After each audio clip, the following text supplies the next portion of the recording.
masaganang buhay, lahat tayo'y magtatagumpay. Sa modernong bukas, ikaw at ako, tayo'y kapit kamay. Sa bagong Pilipinas. So magsisilun na po tayo dito sa office namin sa One Campus Place malapit sa Venice Grand Canal Mall, where we will have a quick interaction with our taxpayers para malaman nila kung bakit tayo nagkakaravan ngayong umaga.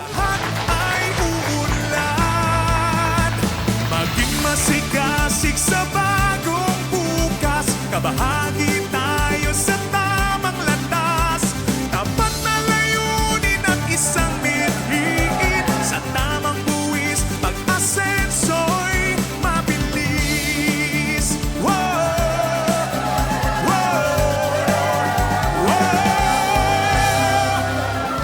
For the past 10 years, napakarami po nating naumpisahang programa na ngayon ay we intend na magkaroon po ng continuity. We get to inform yung ating pong iba't ibang constituents. It's because very important po sa amin yung mga collections ni BIR dahil pati po ito ng national tax allotment na nakukuha ng barangay natin. Sir, ang tax mapping po is ginagawa ni BIR para po ma-check namin yung mga businesses and establishments kung compliant po sila.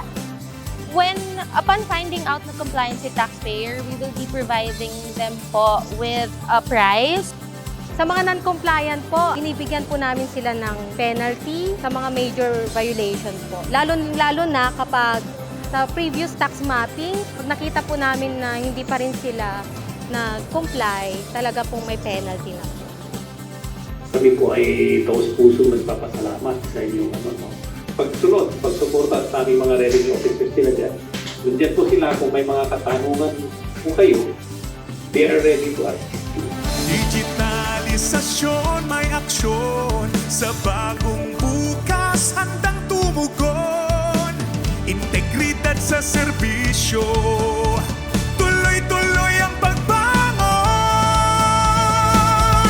So recently, in addition to what was already there, like the EFPS and the ORUS, we have implemented our digital TIN ID, which is accessible to taxpayers already, as well as the implementation of the Ease of Paying Taxes Act, which is in line with our digitalization campaign, which is among the 4 pillars of good governance.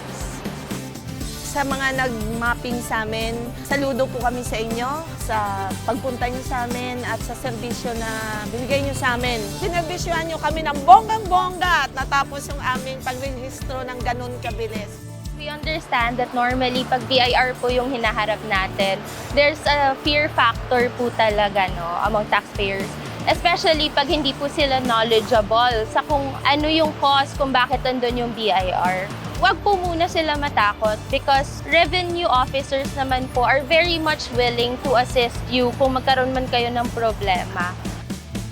Maging masigasig sa bagong bukas, kabahagi tayo sa tamang landas, tapat na layunin at isang mithiin, sa tamang buwis, pag-asenso'y mabilis. Dapat malinaw sa kaisipan at kamalayan ng ating mga mamamayan na sa pagbabayad ng tamang buwis, ang pag-asenso'y mabilis.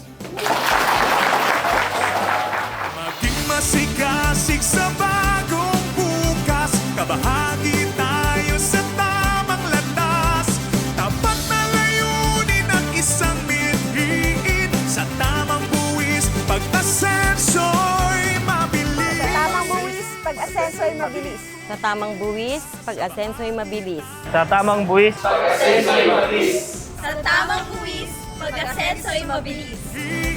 Sa tamang buwis,